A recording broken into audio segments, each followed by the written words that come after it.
25 दिसंबर मनुस्मृति दहन दिवस। इतिहास इस बात का प्रमाण प्रस्तुत करता है कि किताबें जलाने का दो उद्देश्य रहा है। एक, किताबें इसलिए जलाई जाती हैं ताकि किसी खास विचारधारा को नष्ट कर दिया जाए, इतिहास को खत्म कर दिया जाए, जानकारियों के स्रोत को नष्ट कर दिया जाए। दूसरा, किताबें प्रतीकात्मक रूप से भी जलाई जाती हैं ताकि उसमें लिखे गए कंटेंट का विरोध किया जा सके। मनुस्मृति का जलाना इसी ओर इशारा करता है। 25 दिसंबर 1927 को डॉ. अंबेडकर ने पहली बार मनुस्मृति में दहन का कार्यक्रम किया था। उनका कहना था कि भारतीय समाज में जो कानून चल रहा है वह मनुस्मृति के आधार पर है। यह एक ब्राह्मण, पुरुष सत्तात्मक, भेदभाव वाला कानून है। इसे खत्म किया जाना चाहिए, इसीलिए वे मनुस्मृति का दहन कर रहे हैं। आइए संक्षिप्त में जाने, आखिर मनुस्मृति में ऐसा है क्या।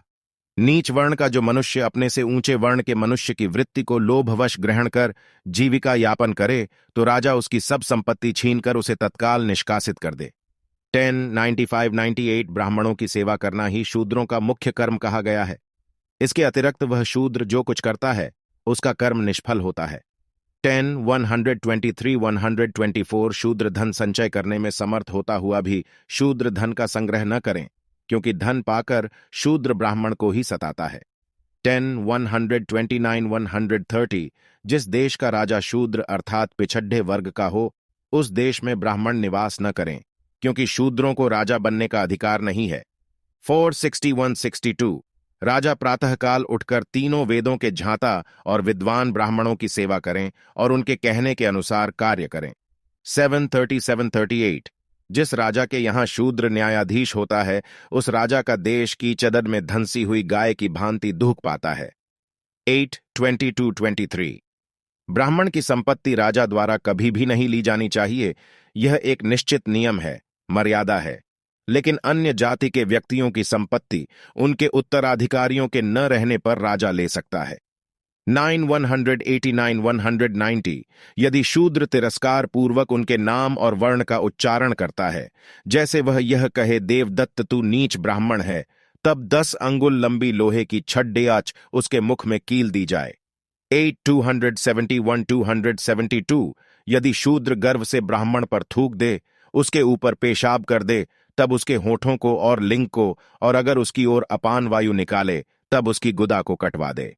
8-281-282 यदि कोई शूद्र ब्राह्मण के विरुद्ध हाथ या लाठी उठाए तब उसका हाथ कटवा दिया जाए, और अगर शूद्र गुस्से में ब्राह्मण को लात से मारे तब उसका पैर कटवा दिया जाए। 8-279-280 इस पृथ्वी पर ब्राह्मण वध के समान दूसरा कोई बड़ेढ़ा पाप नहीं है, अतः राजा ब्राह्मण के वध का विचार मन में भी लाए। 8-381 शूद्र यदि अहंकारवश ब्राह्मणों को धर्मोपदेश करे तो उस शूद्र के मुंह और कान में राजा गर्म तेल डलवा दें।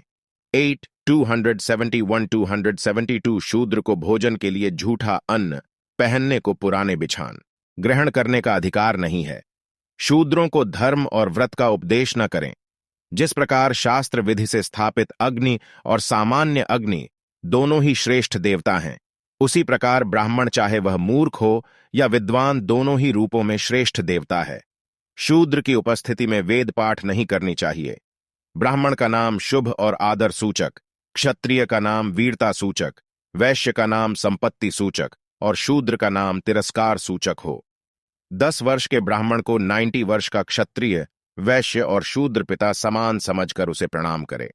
मनु के इन कानूनों से अनुमान लगाया जा सकता है कि शूद्रों, अतिशूद्रों और महिलाओं पर किस प्रकार और कितने अमानवीय अत्याचार हुए हैं।